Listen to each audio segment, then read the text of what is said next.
Fanani wa wapi na nini Mungu amefanya kwa ajili yako? Bwana asifiwe.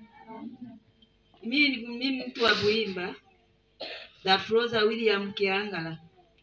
Nimepotelewa na nguo siku ya Alhamisi. Kapotea, walikuwa wameanika njiani, wakaichukua wakaenda. Juzi nikuja hapa nikaiombea.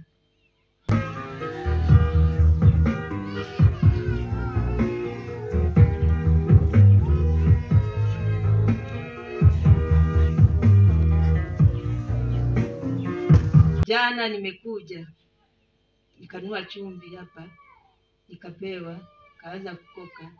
Tota mnaenda ziwani, amekuta mtu ameivaa kikuku Masekido. Ndio ndani yangu. Amen. Ni muujiza huo. Chochote kile ambacho kimepotea kwenye maisha yako, usiwaze sana. Amini, Bwana atakurejeshea. Chochote, nafikiri shuhuda za nguo zipo nyingi sana hapa.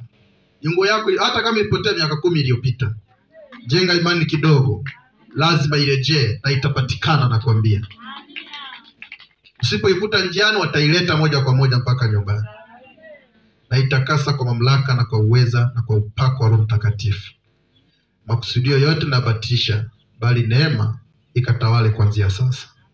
Nabariki mtaji huu kuanzia sasa. Unapokwenda kuwekeza pesa hiyo, inaachilia baraka na mafanikio kupita kawaida. Amen.